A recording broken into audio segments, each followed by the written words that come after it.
Hello again, friends. This week we have the Scottish Cinderella. Did you know that almost every culture in the world has a Cinderella story? I've already read the one by Charles Perrault, who is French, and the German one, as recorded by the Grimm brothers. I wonder how this story will compare to the others. Join me now as we read The Sharp Grey Sheep. There was a king and a queen, and they had a daughter, and the queen found death, and the queen married another. Wait. Found death? Found death? Look what I found between the couch cushions, honey! It's death! And the last queen was bad to the daughter of the first queen, and she used to beat her and put her out of the door. Why do so many fathers just piece out of these stories? Well, I'm married, you get the kids. Bye!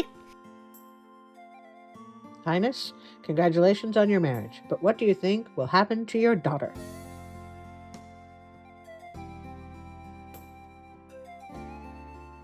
She sent her to herd the sheep, and was not giving her what should suffice her. And there was a sharp grey sheep in the flock that was coming with meat to her. What they mean by a sharp grey sheep is that this sheep had horns. The queen was taking wonder that she was keeping alive. By she means our Cinderella, and that she was not getting meat enough from herself, and she told it to the hen wife. The hen wife thought that she would send her own daughter to watch how she, they mean Cinderella, was getting meat. And Maholkarak, the hen wife's daughter, went to herd the sheep with the queen's daughter. The sheep would not come to her so long as Mary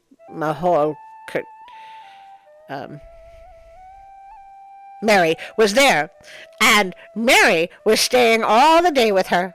The queen's daughter was longing for her meat, and she said, "Set thy head upon my knee, and I will dress thy hair."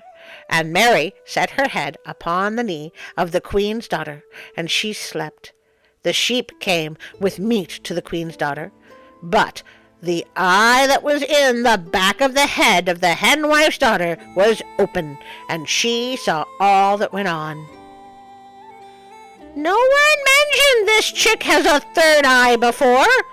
I am very curious about this third eye, and I think the third eye was more on the forehead.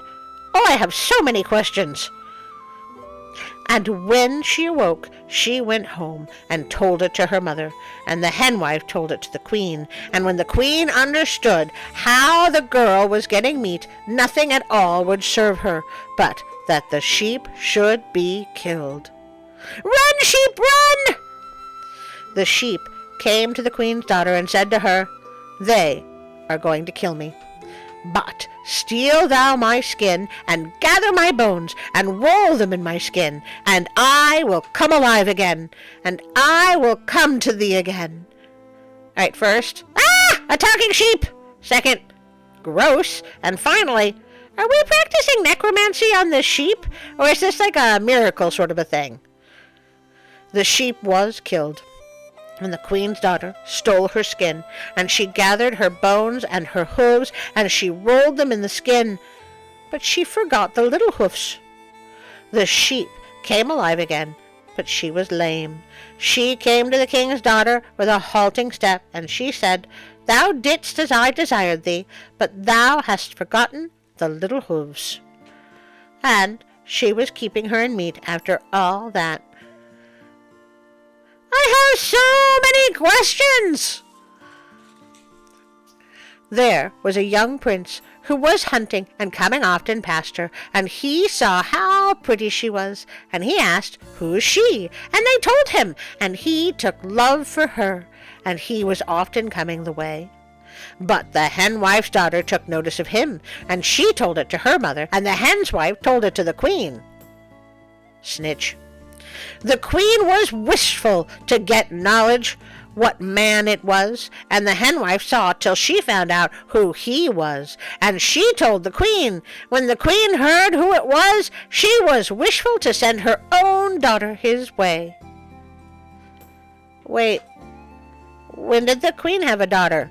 Did we know she had a daughter? Did anybody mention this so far? And she brought in the first queen's daughter, and she sent her own daughter to herd in her place. And she was making the daughter of the first queen do the cooking and every service about the house. Seriously, where is her father? The first queen's daughter was out a turn, and the prince met her, and he gave her a pair of golden shoes. Hi there! I see that you are horribly abused and underfed, but what you really need is a good pair of shoes. And he was wishful to see her at the sermon, but her Munimi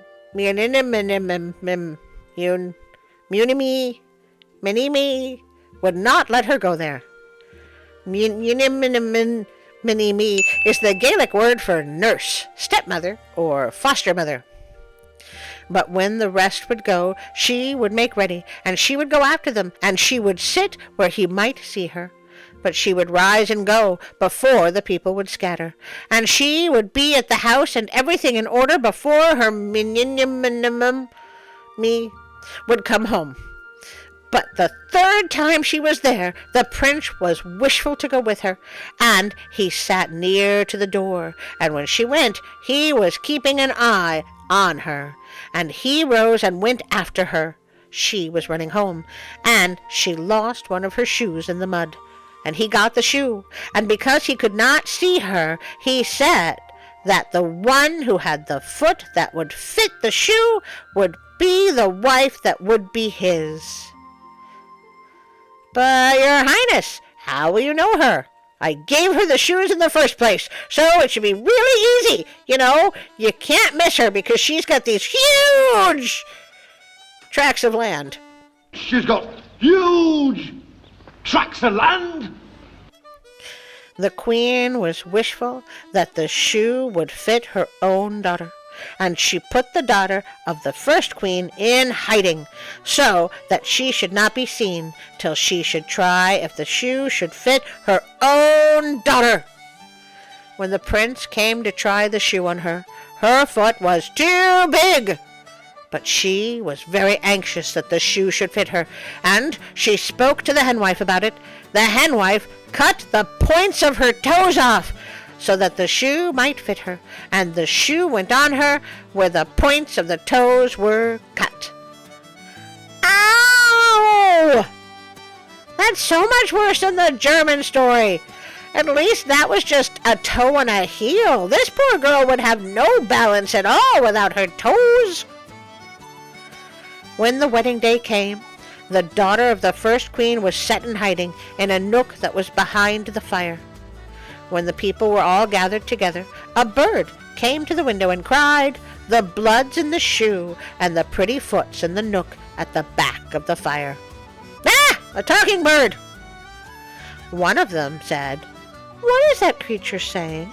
And the queen said, "It's no matter what that creature is saying, it's just a nasty, beaky, lying creature." That's right, don't listen to the bird. Listen to the woman who has been trying to starve the woman you love.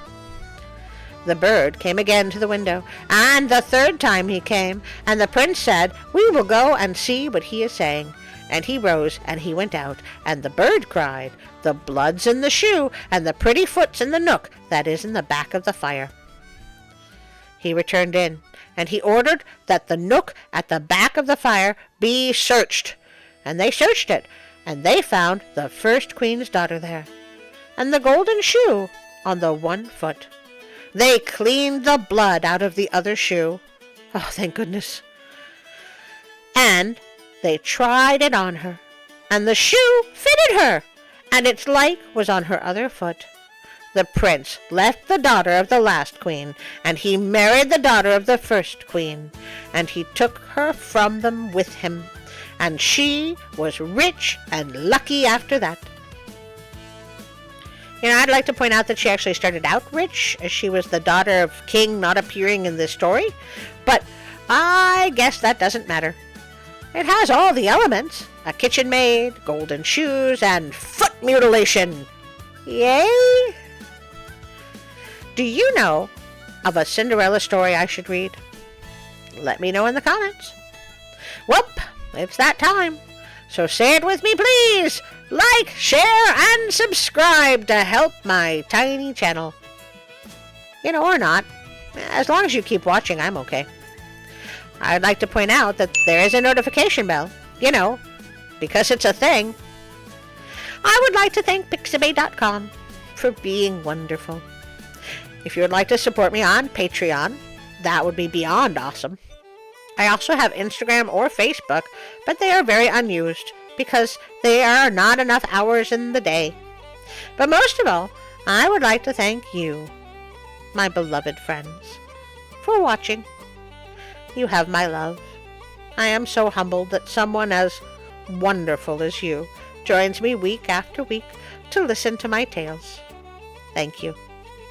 And now, a special thank you for my Patreon friends. Hello, Patreon. Good news. We have a new moral supporter. What is a moral supporter, you ask? It is a free member of my Patreon page. Free members can participate in polls, respond to all member posts, and join in on any discussions we have. So, a great big thank you to Robinson, Ida, Darren, Teresa, Brick's Journey, Karen, William, Josh, Colleen, and Callum, Celeste, Mom, HW. Is that the voice of God? Oh, it was just the cameraman. Where was I? HW. I think we may have to cut this part out. Says who? Hi, Patreon. Alright, This is the Patreon, thank you! That's right, it is a Patreon, thank you. Thank you, Patreon! Where was I? HW. Bernie! Mike from Japan, Kyla, Alicia, and for moral supporters, Darla and Alicia, which is not the same as Alicia. Anyway, and now we need to please welcome Rally Cheetah! Yay!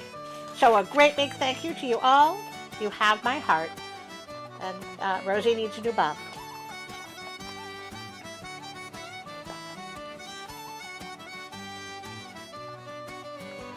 Are you stealing the show again? This is why I don't work with dogs anymore.